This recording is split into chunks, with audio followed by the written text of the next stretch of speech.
नमस्कार। मैं इंदु सिंह कला एकेडमी के इस चैनल पर आप सबका स्वागत करती हूँ। आइए आज हम नेट के सिलेबस में शामिल इकाई 2 में हिंदी साहित्य का इतिहास के अंतर्गत अपभ्रंश साहित्य और साहित्यकार के महत्वपूर्ण बिंदुओं को समझने का प्रयास करते हैं। तो आइए आज हम अपभ्रंश को समझते हैं। अपभ्रंश साहित्य और साहित्यकार। आदिकाल में अपभ्रंश के निम्नलिखित प्रमुख साहित्यकार हैं: स्वयंभूदेव, हेमचंद्र, पुष्पदंत, धनपाल, मुनिराम सिंह, मेरुतुंग और जोइंदू। पहला, स्वयंभूदेव। स्वयंभू का समय विभिन्न रचनाकारों के अनुसार इस प्रकार है। डॉक्टर नगेंद्र के अनुसार स्वयंभू का समय 738 ईस्वी के आसपास है। नाथूराम प्रेमी के अनुसार विक्रमी संवत 734 से विक्रमी संवत 840 के मध्य है। डॉक्टर रामकुमार वर्मा के अनुसार 8वीं शताब्दी ये मान्य मत है। आचार्य विश्वनाथ प्रसाद के अनुसार 9वीं शताब्दी है। राहुल सांकृत्यायन के अनुसार विक्रमी संवत 847 के आसपास है। इनके पिता का नाम मरुति देव और माता पद्मिनी थी। स्वयंभू के 2 विवाह हुए थे। इनके पुत्र का नाम त्रिभुवन था। इन्होंने पउमचर्यु को पूरा किया था। प्राकृत में पउमचर्यु के रचनाकार विमल सूरी हैं। स्वयंभू के उपाधियां और उनके उपनाम इस प्रकार हैं: कविराज चक्रवर्ती। अपभ्रंश का वाल्मीकि। डॉक्टर भयानी ने कहा था। अपभ्रंश का कालिदास। अपभ्रंश का प्रथम कवि। स्वयं को स्वयंभू ने कुकवि कहा है। डॉक्टर रामकुमार वर्मा ने इन्हें हिंदी का प्रथम कवि माना है। स्वयंभू की निम्न 5 प्रमुख रचनाएं हैं: पयुमचर्यु, पद्मचरित के नाम से भी जाना जाता है। रिष्टि नेमिचर्यु, संस्कृत में अरिष्ट नेमिचरित या हरिवंश पुराण। तीसरा है स्वयंभू छंद। इस ग्रंथ में प्राकृत एवं अपभ्रंश की विवेचना की गई है। पंचमी चर्यु, इसमें नागकुमार के चरित्र का वर्णन है। व्याकरण, प्राकृत एवं अपभ्रंश भाषाओं का यह व्याकरण है। पउमचर्यु पद्मचरित्र, यह प्रबंधात्मक महाकाव्य है। इसकी भाषा अपभ्रंश है। इसमें राम कथा का चित्रण है। इसमें कुल 5 सर्ग हैं। सर्गों को कांड कहा गया है। इसमें कुल 90 संधियां हैं।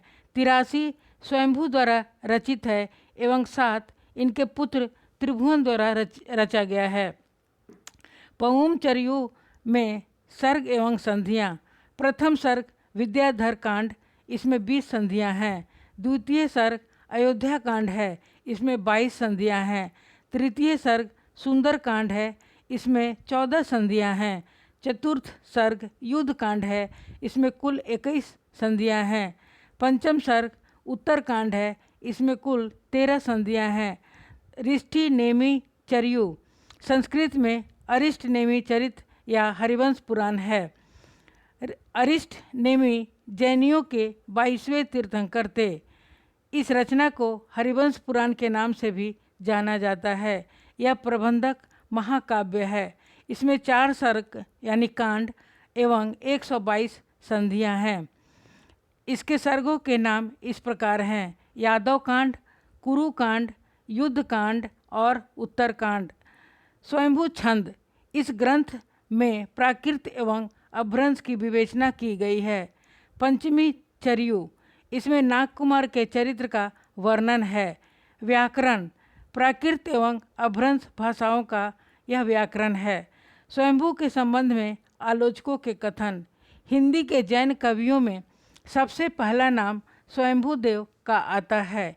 ये अपभ्रंश भाषा के महाकवि थे, किंतु इन्होंने अपने ग्रंथ पउमचर्यु के में ऐसी अपभ्रंश भाषा का प्रयोग किया है जिसमें प्राचीन हिंदी का रूप इंगित है। डॉक्टर रामकुमार वर्मा, हिंदी साहित्य का आलोचनात्मक इतिहास। स्वयंभूदेव बहुत अच्छे कवि थे।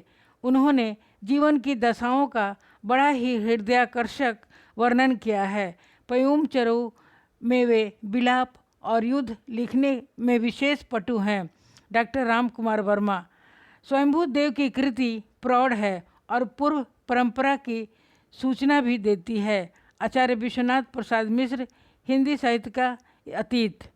यद्यपि स्वयंभू देव ने प्रचलित राम कथा के सत्यों से पलायन नहीं किया है, तथापि राग विराग की दार्शनिक स्थितियाँ सर्वत्र प्रधान रही हैं। डॉक्टर नगेंद्र के अनुसार हेमचंद्र, इनका मूल नाम चंगदेव था, समय 12वीं शताब्दी था। हेमचंद्र गुजरात के सोलंकी सिद्धराज जय सिंह तथा उनके भतीजे कुमारपाल के आश्रित कवि और व्याकरणाचार्य थे।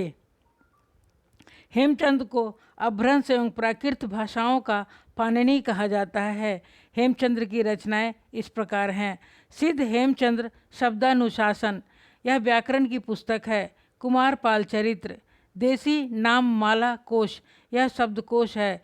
छंदानुशासन, योग शास्त्र, प्राकृत व्याकरण। सिद्ध हेमचंद्र शब्दानुशासन, यह व्याकरण की पुस्तक है। यह रचना संस्कृत, प्राकृत एवं अपभ्रंश तीनों भाषाओं का व्याकरण ग्रंथ है। इसमें व्याकरण के नियमों के उदाहरण स्वरूप, श्रृंगार, नीति, धर्म, प्रेम आदि विषयक दोहे हैं।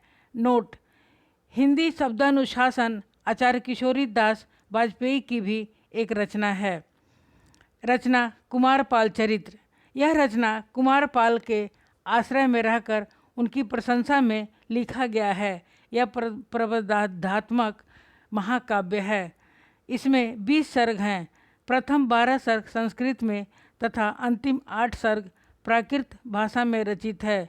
इसे द्व्याश्रय काव्य कहा जाता है।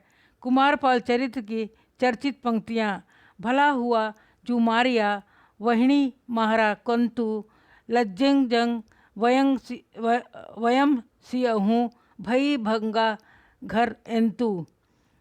हेमचंद्र एवं उनकी रचनाओं के संबंध में आलोचकों के कथन। सिद्ध हेमचंद्र शब्दानुशासन के भाषा के संबंध में हजारी प्रसाद द्विवेदी जी का कथन है, यही भाषा आगे चलकर देशी भाषाओं के रूप में विकसित हुई और यही हिंदी की पूर्ववर्ती अपभ्रंश के नमूने उपस्थित करती हैं। आचार्य रामचंद्र शुक्ल के अनुसार हेमचंद्र ने अपने व्याकरण के उदाहरणों के लिए भट्टी के समान एक द्व्याश्रय काव्य की रचना की थी, जिसके अंतर्गत एक कुमारपाल चरित्र शीर्षक से प्राकृत काव्य है। पुष्पदंत कवि, इनका समय 10वीं शताब्दी माना जाता है, जो सर्वमान्य है। पुष्पदंत के उपनाम इस प्रकार हैं: अभिमान मेरु, इन्होंने स्वयं को कहा था। भाखा की जड़, अपभ्रंश का व्यास, अपभ्रंश का भवभूति। उपयुक्त तीनों नाम शिव सिंह सेंगर ने दिया था।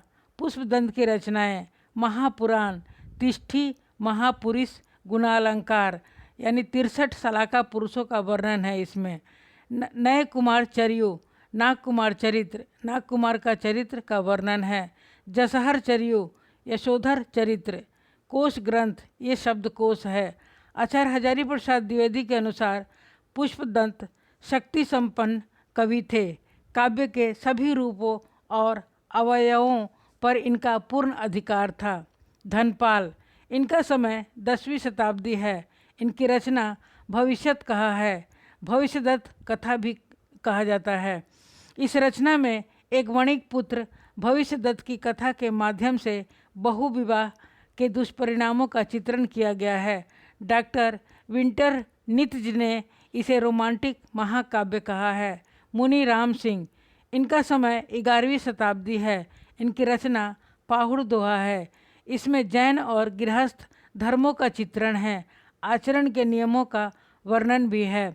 नोट: एक अन्य रचना पाहुड़ दोहा महचंद मुनि की भी है। मेरुतुंग, इनकी रचना काल विक्रमी संवत 1361 है। रचना का नाम है प्रबंध चिंतामणि। इसकी मुख्य भाषा संस्कृत है। इसमें अपभ्रंश के शब्दों का पर्याप्त प्रयोग हुआ है। इसमें सिद्धराज जय सिंह, कुमारपाल एवं हेमचंद्र के चरित्र का वर्णन है। इसमें कुछ दोहे राजा भोज के चाचा मुंज के भी मिलते हैं जो इंदु। इनका संस्कृत नाम योगींद्र है। इनका समय 6ठी शताब्दी है। रचनाएं परमात्मा प्रकाश और योग सार है। आदिकाल की अन्य रचनाएं और रचनाकार प्राकृत प्रकाश, वर रुचि, पृथ्वीराज रासो, जयानक, कुवलय माला, कथा, उद्योतन सूरी, भावना संधि प्रकरण, जयदेव मुनि, संजय मंजरी, महेश्वर सूरी, संत कुमार चरियु, हरिभद्र सूरी, धम्म परीखा, धर्म परीक्षा, हरिशेन सूरी, वैराग्य सार, सुप्रभाचार्य, हरिवंश पुराण, यश कीर्ति, श्रुति कीर्ति, पदम कीर्ति, चंद्र प्रभा चरित्र, यश कीर्ति, पांडव पुराण, यश कीर्ति, जिनदत्त चरित्र, लखन मुनि। अपभ्रंश के महत्वपूर्ण तथ्य। अपभ्रंश शब्द का उल्लेख सबसे पहले पतंजलि ने अपने महाभाष्य में किया है। मध्य भारतीय आर्य भाषा का अंतिम रूप अपभ्रंश था। बयाड़ी और पतंजलि ने अपभ्रंश शब्द का प्रयोग संस्कृत के मानक शब्दों से भिन्न भ्रष्ट और अशुद्ध शब्दों के अर्थ में किया था। भाषा के अर्थ में अपभ्रंश शब्द का प्रयोग 6ठी शताब्दी में मिलता है। अपभ्रंश को अमीरों की भाषा दंडी ने कहा था। स्वयंभू को अपभ्रंश का कालिदास और पुष्पदंत को भवभूति डॉक्टर भयानी ने कहा था। हिस्टोरिकल ग्रामर ऑफ अपभ्रंश के लेखक डॉक्टर तगाड़े थे। अपभ्रंश का प्रथम प्रबंध काव्य धनपाल कृत भविष्यत कहा है। आचार्य रामचंद्र शुक्ल के अनुसार अपभ्रंश का नाम पहले पहल वल्लभी के राजा धारसेन द्वितीय के शिलालेख में मिलता है। आदिकाल अपभ्रंश साहित्य के अन्य रचनाएं एवं रचनाकार। रचना है प्राकृत प्रकाश, रचनाकार वर रुचि, रचना वैराग्य सार, रचनाकार सुप्रभाचार्य। धन्यवाद। आपने इस वीडियो को सुना और देखा, इसके लिए मैं आप सभी का धन्यवाद करती हूँ। अगले वीडियो में हम किसी महत्वपूर्ण अन्य बिंदुओं को लेकर आएंगे। धन्यवाद।